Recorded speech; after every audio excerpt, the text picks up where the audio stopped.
Les gens du Hamas adoraient filmer quand ils tuaient des soldats. Pour eux, c'est une conquête. Donc on voit effectivement Elie qui s'est fait tirer dessus, dans le dos. Et quand on a retrouvé des écrits à lui qui nous ont ramenés, on a vu qu'il avait fait cette année et l'année dernière, à ses anniversaires, il a fait des cheshbon nefesh. Et je me suis dit, mais qui fait ça à 20 ans ?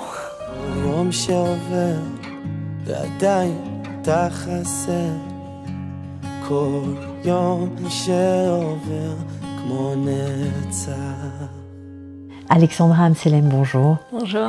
Vous êtes la maman de 3 enfants, dont Elie Amselem, Zichrono Livracha, qui est tombé le 22 mai à Gaza. Vous êtes montée en Israël il y a à peu près 8 ans.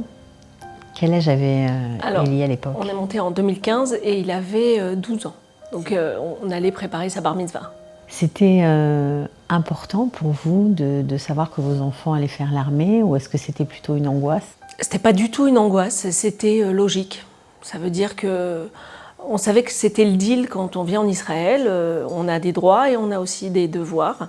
Et ça faisait partie des devoirs de citoyens. Donc mes enfants étaient totalement conscients de ce qu'ils allaient faire à leurs 18 ans.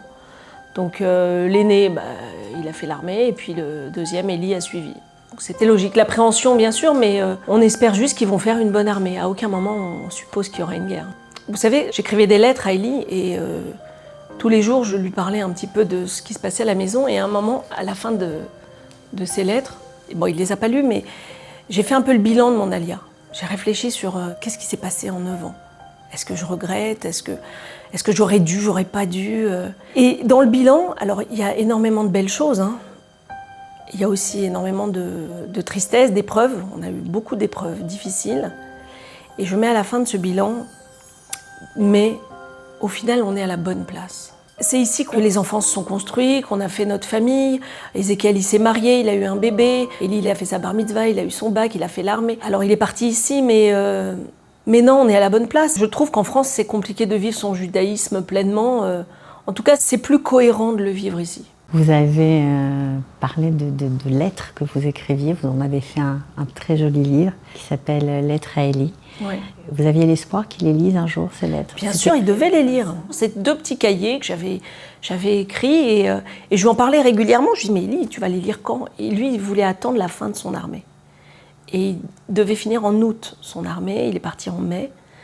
Donc il savait que ces lettres existaient, hein. Donc à la fin, quand il est parti, je me suis dit, qu'est-ce que je vais en faire ? Et ça a été très dur de prendre la décision de savoir si je les publiais ou pas. D'un côté, j'avais envie, parce que j'ai envie de parler de lui, j'ai tout le temps envie de parler de lui. Moi, je sais que ça me fait du bien. Et d'un autre côté, dans ce livre, c'est très intime, parce que je parle de ma famille, je parle de notre quotidien, de notre petite vie de tous les jours. Et donc, les gens qui ne me connaissent pas, ils vont rentrer dans mon intimité, dans ma vie au jour le jour, et avec des angoisses, des peurs, des rires, des craintes, des joies, des engueulades. Voilà, c'est un petit journal intime pour lui, quoi. Il aurait dû le lire, quoi.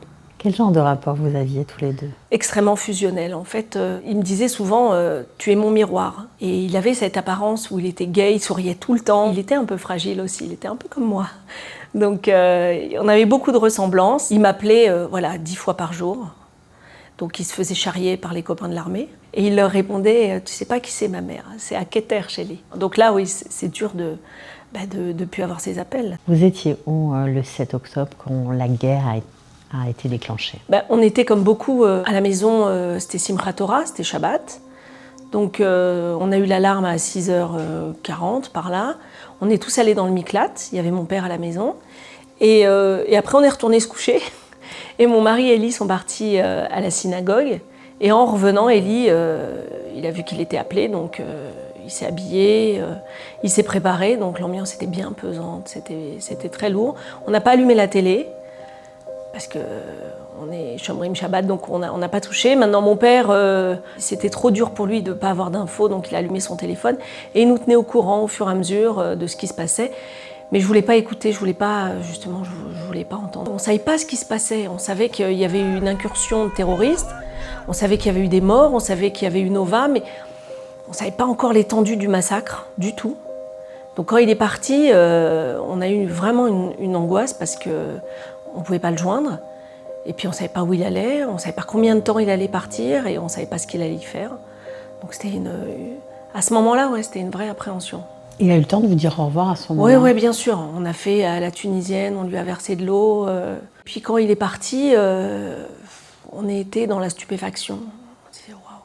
Ce jour-là, lui, il a rejoint sa base. Donc ils avaient rendez-vous à Netanya. Donc il a pris notre voiture, il l'a laissée sur un parking. Et il est parti avec son unité. Et eux, ils étaient basés dans le nord.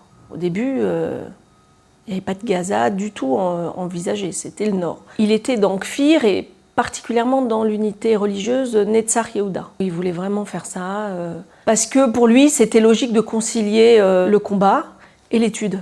C'était même important et donc il voulait être dans cette unité parce que souvent il disait que c'était plus facile finalement d'être dans une unité religieuse comme celle-là parce que ça le protégeait, ça lui protégeait ses yeux. Vous savez comment il est parti? Oui, ils nous ont dit, ils nous ont tout raconté. Alors il y a une vidéo mais on ne veut pas la voir. Les gens du Hamas adoraient filmer quand ils tuaient des soldats. Pour eux, c'est une conquête, c'est quelque chose. Donc c'est un sniper. Donc ils ont filmé la scène. Donc on voit effectivement Eli qui s'est fait tirer dessus, dans le dos. Et moi j'étais étonnée, je me dis mais il n'avait pas de gilet pare-balles. Ben si, il avait un gilet pare-balles. Mais c'est des très très grosses balles qui transpercent même les gilets pare-balles. Et Eli, il avait sur lui toujours un cahier d'études qui s'appelle le Dvar Malchut, qu'il étudiait tout le temps, tous les jours. Et il le mettait toujours dans sa poche de son blouson à l'armée. Et à sa mort, ils ont retrouvé donc le corps d'Eli et le Dvar Malchut troué d'une balle. Donc c'est symbolique, mais c'est jusqu'au bout, il a étudié, jusqu'au bout, il rêvait d'être proche de Dieu, c'était ses volontés. Tous les ans, Eli avait l'habitude, c'était une ségoula, de mettre un petit papier dans la Hanouka et d'écrire des vœux. Et la dernière qu'il avait écrite l'année dernière, il disait pour lui qu'il priait pour être proche de Dieu et des tzadikim. C'est cool, il a été exaucé. Mais il avait des petits carnets où il écrivait son quotidien, donc ce qu'il faisait au jour le jour.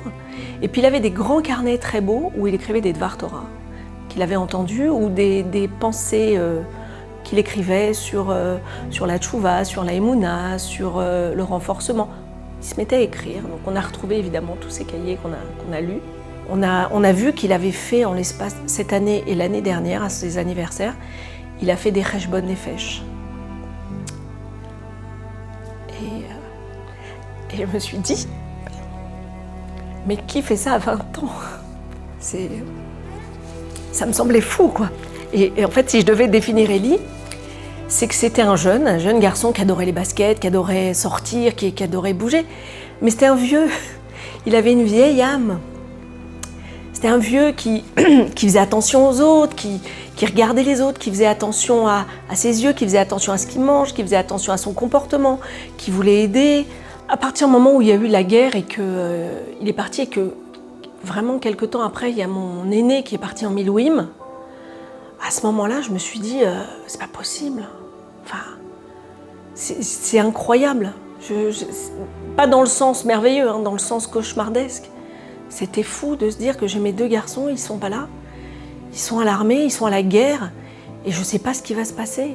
Et donc quand Shabbat, il revenait, ben, je disais, c'est des choses bêtes, hein, mais un Shabbat avec ses enfants, ça me semblait exceptionnel.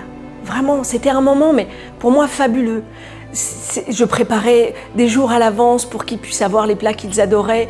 C'était pour moi une joie, mais incommensurable. Alors que c'est d'une banalité totale d'avoir ses enfants à Shabbat. J'ai pas attendu la mort d'Eli pour avoir conscience que les beaux moments, il faut vraiment les vivre complètement et à fond, parce que quand on a un enfant, on ne sait pas qu'il y a un jour il peut partir. C'est même pas envisageable. À aucun moment de notre vie, on a imaginé. Même à la guerre, j'ai pas pensé qu'Eli pouvait partir. Vous avez jamais parlé de ces sujets-là ensemble? Mais vraiment, jamais. Il y a juste 2 semaines avant sa mort, il a été à l'enterrement d'un copain à lui, de Ranana, qui s'appelait Ruben. Et quand il est revenu de cet enterrement, il a été très, très chamboulé. Vraiment, ça l'a marqué, ça l'a choqué, Et en fait, il a commencé à avoir peur. Et il avait peur de la mort. Et il s'est dit, ça y est, je vais mourir. Il a exprimé le mot. Alors, nous, il ne nous l'a pas dit, parce que je pense que je l'aurais enfermé dans une chambre, peut-être, pour pas qu'il y retourne. Mais il l'a dit à son frère, il l'a dit au Rav. Il pensait qu'il allait mourir, ouais. Et il avait peur pour ses parents. Parce qu'il avait vu les parents de Ruben et il avait trouvé ça tellement dur. Il avait peur de mourir pour nous laisser. C'était sa grande angoisse. L'image que j'ai maintenant, c'est toujours un peu la même. C'est que je me dis qu'aujourd'hui, on est comme handicapés. On est vraiment handicapés. On a perdu un membre, pas au dehors de la famille, mais un membre physique, après intérieur. Et on doit vivre avec cet handicap. On doit faire en sorte de vivre avec cet handicap. Et maintenant, ça dépend de nous, quel est le degré du handicap qu'on met. Ça peut être un petit handicap et on arrive à vivre avec. Ou alors, il y a des jours où c'est un handicap tellement énorme qu'on ne peut plus rien faire. Et donc, on sait que pour la vie, jusqu'à notre mort, on aura cet handicap. Mais on doit vivre avec. Alors, c'est dur, hein, nos joies ne sont plus à 100%, nos envies sont moindres, nos désirs, ils n'existent plus trop.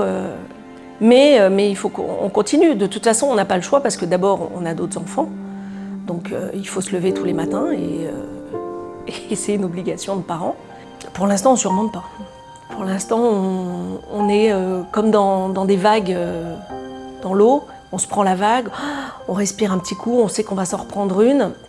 Donc pour l'instant, on est plus dans la survie que dans la vie. Qu'est-ce qui est le plus dur à supporter? Le manque physique. Alors, Elie, il me grondait tout le temps parce qu'il disait qu'en fait, les tzadikim ne meurent jamais. Que physiquement, ils sont plus là, mais ils sont toujours là. Alors, on me dit que je veux y croire que Elie est un tzadik, qu'ils sont morts en Kiddush Hashem, que si Dieu veut, Mashiach, qu'on va retrouver nos défunts. Voilà.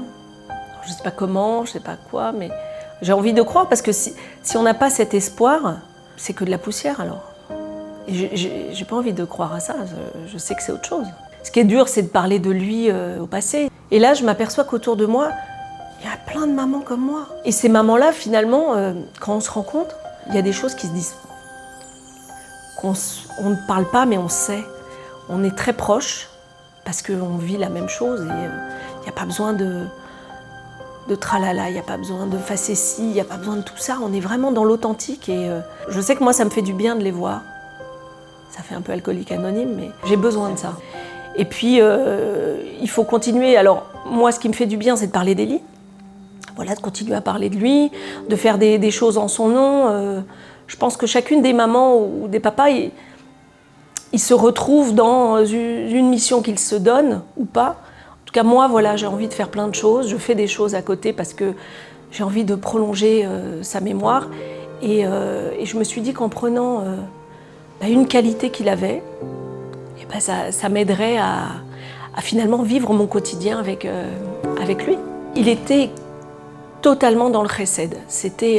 Elie, il fréquentait beaucoup les Lubavitch, la communauté du Rav Mendel. En parallèle, il fréquentait aussi la communauté du Rav Pinto. Donc il pouvait aussi bien étudier le Tanya que le Mesilat Yesharim. Donc pour lui, quand on lui disait « mais t'es Chabad », il dit « non, je suis juif ».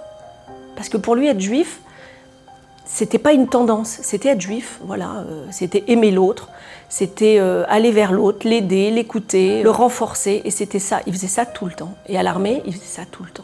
Il mettait les tefs à ses copains, il faisait des cours de Torah, il allait chercher à manger pour les uns. Et j'ai envie, voilà, je ne suis pas à son niveau, mais de prendre cette infime part de cette qualité et de l'utiliser aussi. Et comme j'habite Ra'anana, je me dis, je voudrais vraiment être utile. Et j'ai vu qu'à Ra'anana, rien n'est fait pour les personnes âgées, pour les retraités francophones. C'est avec un ami. On a mis en place tous les jeudis des activités pour les personnes âgées. On a appelé, entre guillemets, la sauce, c'est pas vraiment une sauce, on l'a appelé Beth Elie. Voilà, et tous les jeudis, il y a ces personnes qui viennent se retrouver, auxquelles on propose des activités, avec qui on parle, on échange, et c'est super, parce que je sais que eux, ça leur fait du bien, mais je leur ai dit surtout que moi, ça me fait du bien. On l'a eu pendant 21 ans, on a eu la chance d'avoir un bijou avec nous. En fait, on ne pouvait pas savoir s'il allait bien ou il allait pas bien, puisqu'il souriait tout le temps. Donc il avait un sourire vraiment jusqu'aux oreilles, avec plein de dents partout. Et donc c'était très communicatif. On s'aperçoit aussi, de toute façon, c'est souvent dans les moments, ces épreuves difficiles, qu'on voit qui sont les vrais gens. Alors les proches, les amis, on le savait, mais il y a des anonymes qu'on ne connaissait pas. et qui sont présents. Et je trouve que la gentillesse des gens, la bienveillance, elle est stupéfiante. Et on est étonné à chaque fois parce qu'on se dit bon, la Shiva, ok, ils sont venus, vraiment, c'était impressionnant, ça c'est sûr. Le mois encore.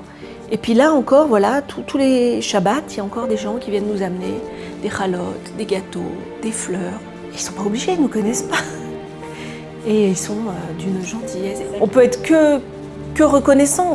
Moi, ça m'émeut énormément. Je sais que à chaque fois que les gens ils sont gentils avec nous, je déborde d'émotions et ça me touche énormément. Ça fait du bien. En fait, ce qui fait du bien, c'est voilà, de parler de lui, de continuer. Et voilà, qu'on l'oublie pas, c'est sûr. Alors nous, je sais qu'on va pas l'oublier, on est ses proches. Mais voilà, les autres, c'est dire qu'il était là, mais qu'il est encore là, qu'il n'est pas parti en vain. Non.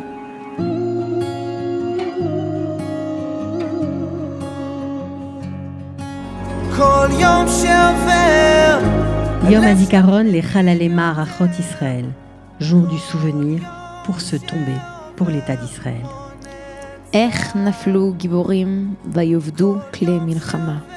Comme ils sont tombés ces vaillants et perdus ces armes de guerre.